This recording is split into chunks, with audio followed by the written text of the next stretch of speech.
How about a stay of the shack? It's been a while. Well, we are in the shack, as you can tell. I've just been very busy lately. Sorry I haven't made any videos to you that like to watch and follow. I guess we'll get right down to the business of it.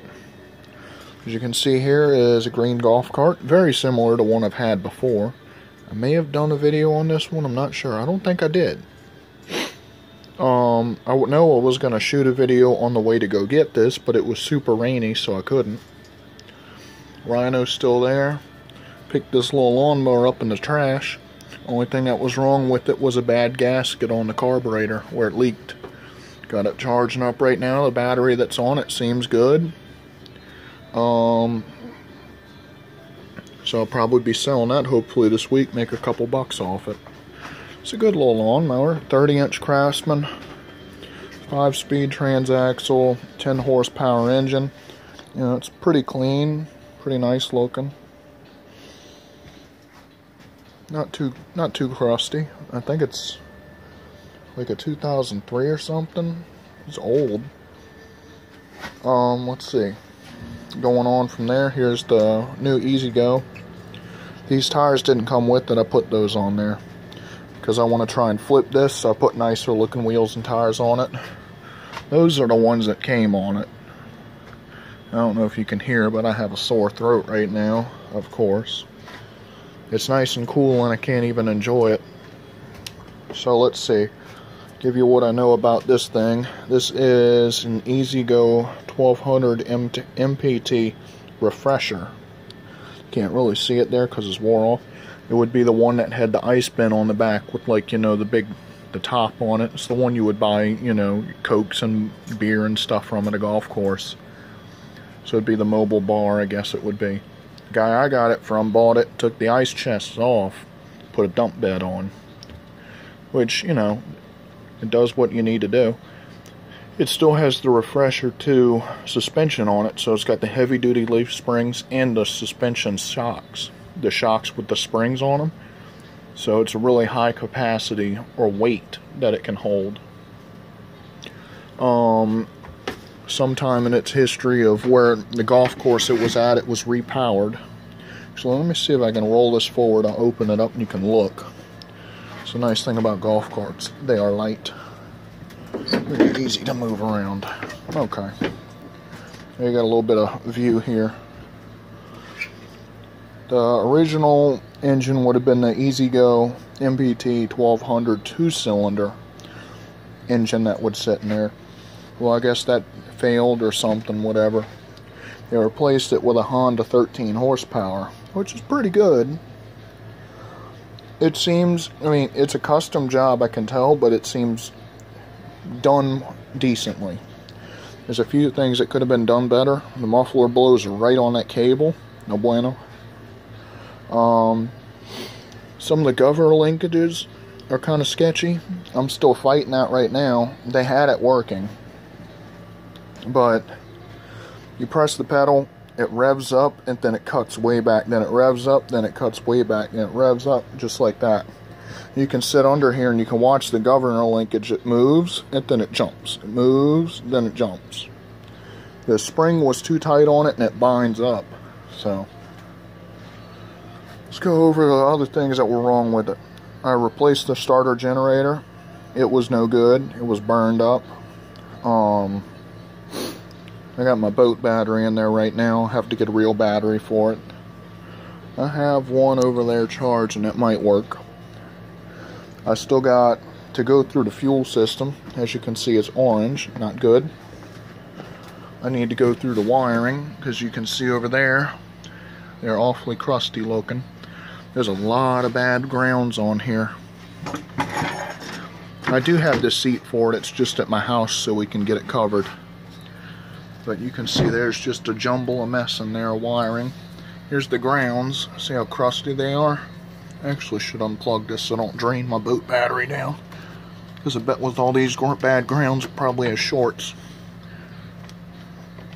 There we go. But you can just look and see how splintered they are. They need to be replaced. fuse block back there for the lights and everything is burned up, so that had a problem. I replaced that solenoid because the one that was on it had a crack, a split in it. It was all corroded inside. Has two switches here. One, you turn on power to the little voltmeter right there, and the stereo that doesn't work. And the other one turns on to where you don't have to have the pedal pressed for the motor to run. So normally on a golf cart you press the pedal, engine starts, you release the pedal, the engine stops. When you flip that switch, it overrides this switch.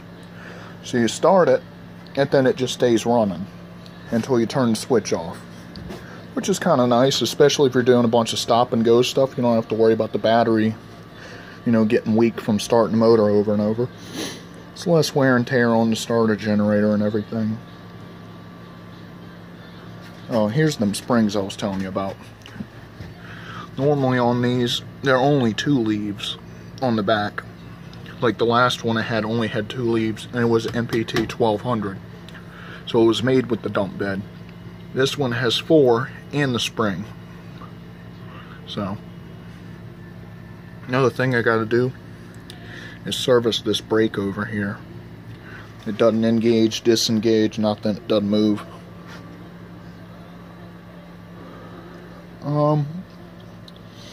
We're getting about to the end of that.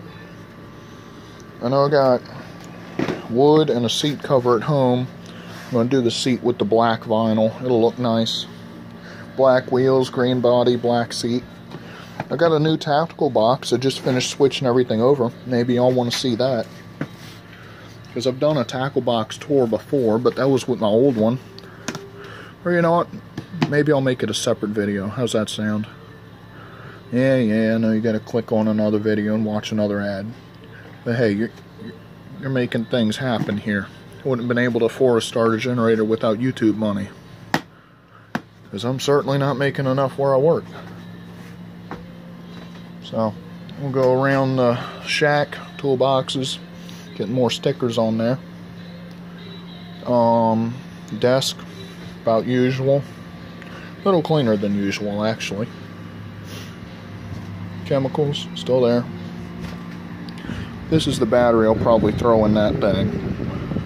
That's the one that came in it. That fits a tractor. It's just too big. It was riding on a frame rail where it would like wear through and everything would pour out. That would be bad. 4-wheeler battery, still kind of eh. Got another lawnmower battery back there that's kind of good. That's for a van that is definitely not good. That's a throwaway battery for if you got to get a core, we can give them that. Let's see, Rhino's still doing good. I changed that one bearing. I got the second bearing for this side, but it's, you know, it doesn't need it yet. It's not loose, it's not squealing.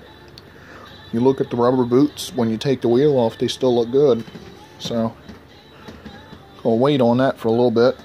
I do really need to get tires, because these are about down the slicks. Everything in here is going good. I don't know if I showed this off before, but I took some cup holders for a boat from Bent Marine. I put these in there. So now it has cup holders, and you can fold them up to get them out the way. Yeah, it covers up the warning sticker. You know what? It was either covering that up or tearing it off, because I can't stand those. You have to read a warning sticker before you operate equipment, you got a problem. Things to do on this thing. I need to tighten the parking brake up. I need to get tires, obviously. Need front brake pads. They're not worn out, but they're getting close. I want to replace my winch, because the one that's on here that came with it is burned up and seized. It's a worn, I think it's a 3500. I mean, it's a nice winch, but it don't work. I want to either change my headlights or put an LED bar in it, because these, I need to do a video when I went to Mississippi last time, or I can show you. The headlights, they're bright, but they aim low.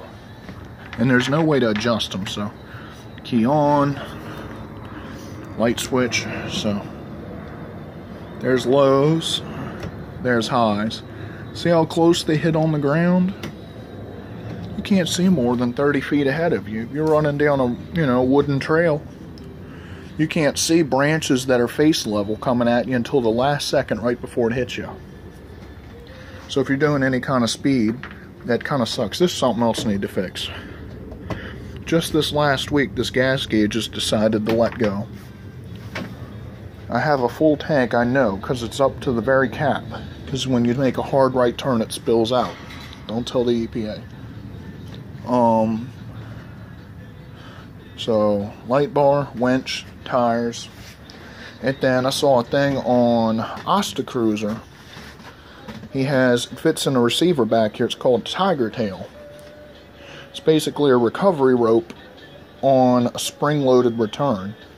So say if I wanted to drag this, I grab that, pull it out, hook it on there, start driving. It'll pull tension on its own. And if this starts catching up, it won't let it drag on the ground and get caught under a wheel or something. Which is kind of cool. Because normally I use stuff like this or a chain. Which that you always have to be mindful you don't run over it or wind it up on something.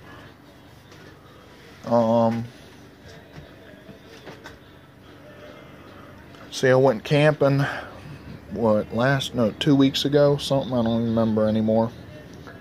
Found that in the woods. It's a nitrous cylinder, or nitrous oxide to be sure. That was kind of cool. No, it's not filled, sadly.